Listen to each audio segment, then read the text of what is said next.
I'm Derek Hill. I was diagnosed with adult ADHD in 2005 after I came back from doing the documentary. Well, we're trying to figure out what's the right road to take from here.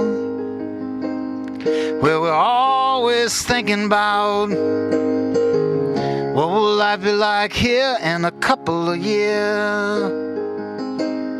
'Cause when the waters came on in, There he is. man, it changed everything in just that moment in time. I've learned how to survive.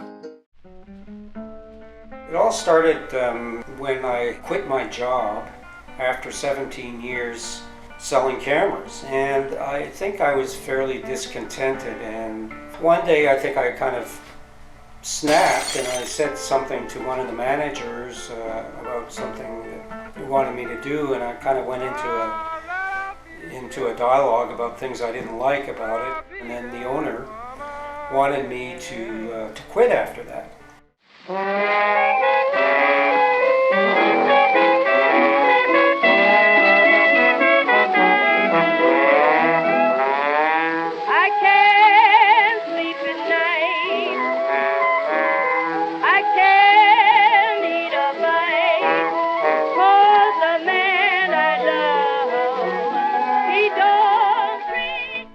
I decided that no, I wasn't going to go back to work.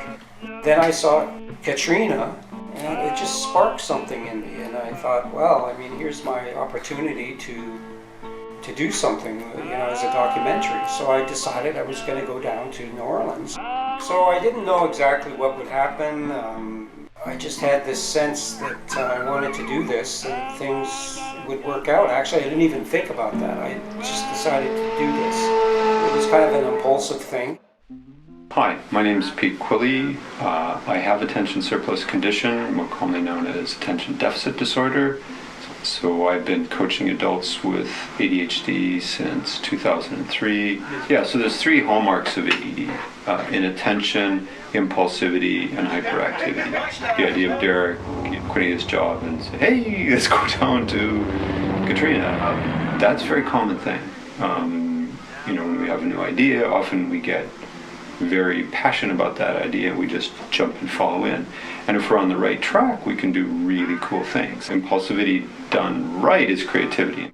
So I booked a flight. It was September 5th. I ended up in Houston, and I met this couple at the airport. They didn't have a car. They had just arrived in Houston, and they were trying to get back to a place called Denham Springs. So I offered to give them a ride to a hotel in Houston. I decided to videotape some people that were displaced because of the hurricane. With what I was hoping and praying for a miracle, because I don't know if I could have handled it a third time. The biggest fear, we always thought that it would happen, but you just never think that it would happen in your lifetime. It was always talk, and to see that really come to light, it was a humbling feeling. New Orleans is somewhere where people, what they have is what they've always known. And now we're here with this nice lady that gave us a house to live in, and she's very nice, and I really appreciate her to give us this house, with my kids and stuff like that. I lost everything. I don't have no clothes for my kids. I don't have any clothes. And this nice lady just came along and just took us in. New Orleans is the type of city a lot of people don't leave New Orleans.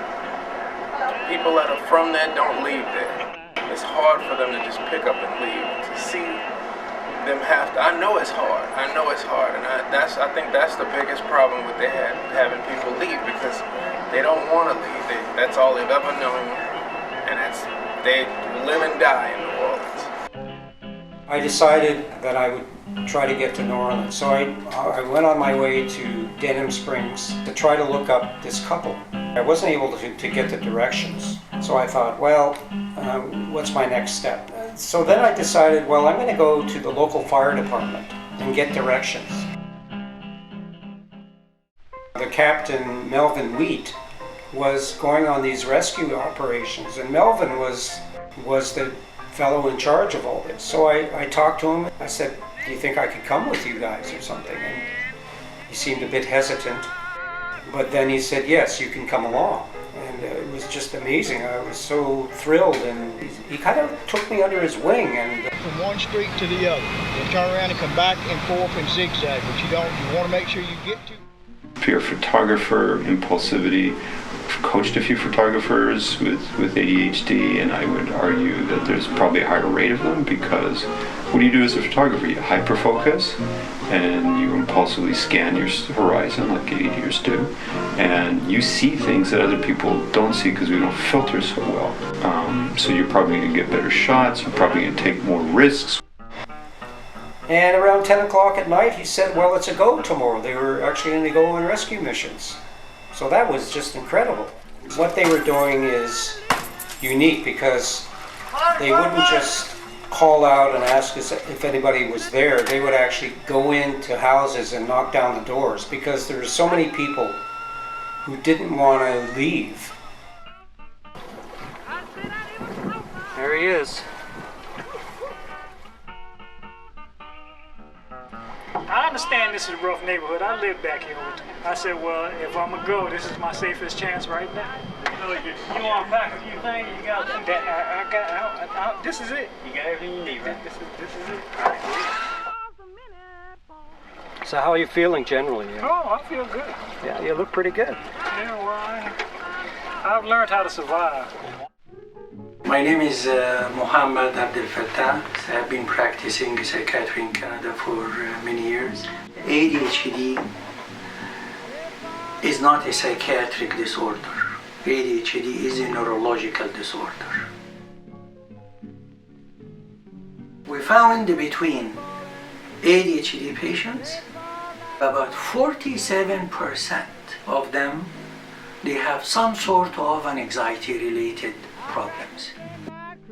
I really didn't know why I had all this anxiety and depression. It's almost like people that use a Mac and then a circle of death comes up. And you say, oh my God. That's the kind of, in a more exaggerated way, of course, that's the kind of feeling you would get when you have this anxiety. When I came to Vancouver, psychiatrist said I basically had mild depression. And it took a long process for this, 30 years for me to get the proper diagnosis, to find the proper doctor, but I kept searching. Well, we found somebody else here. He's reluctant to go.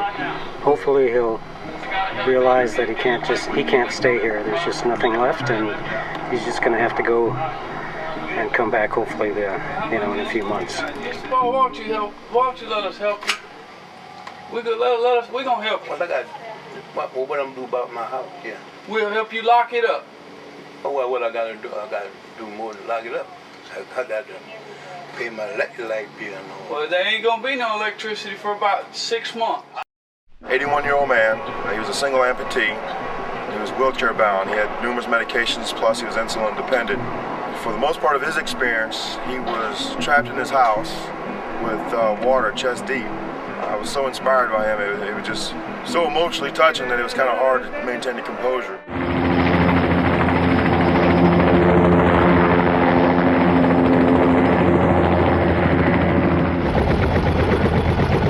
If we get someone not living up to their potential in life, not proper education, moving from one career to another, poor relationships, identity crisis, you have to put all of these together and think of ADHD.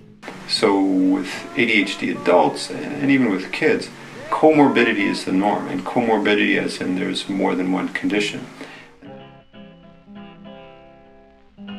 Well, I've always been hyperactive, and of course I had the problems with inattention in school, but I still have problems in a sense. I tend to do things too quickly, and I cut myself and I trip and I think it's because I'm not paying attention. Well, could you tell us your name, please? Yeah, my name's Derek and I'm from Vancouver. Yeah? You're doing a documentary about Katrina. Yeah. And caught up in the whole experience, didn't I? 90% of adults with ADD are undiagnosed and untreated. So if you are actually diagnosed as an adult with ADD, you're outside the norm. There are online screening tests. They give certain score. If you are above this score, then go and see your doctor or go and see a psychiatrist to get diagnosed. We ADDers often live in the now and the not now, so we're not really good at the future.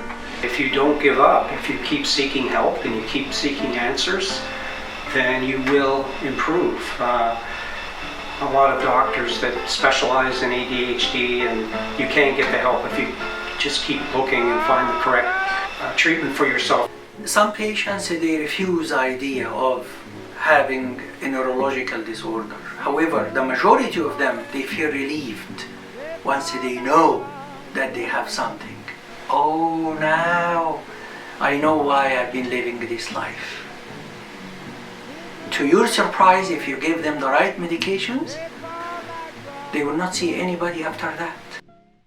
And because I got treatment and I'm taking a proper medication, my life is so much better now. Focus has gone from a disaster to also inform and educate people about ADHD. I want to help spread the word about it, and that it can make a big difference in your life if it's properly treated. When the wind stopped blowing, Very special place. Like I said, I came here 30 years ago and haven't left yet. thought we'd made it through another one. When the wind stopped blowing, Just rescued this girl, little dog here. thought So I'd be happy. home with the Go get it. rising sun. Go get it. But then the waters came on in, Come on. and it changed Oh, she's a everything. happy dog.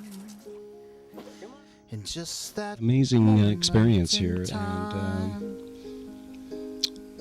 I'll never forget it.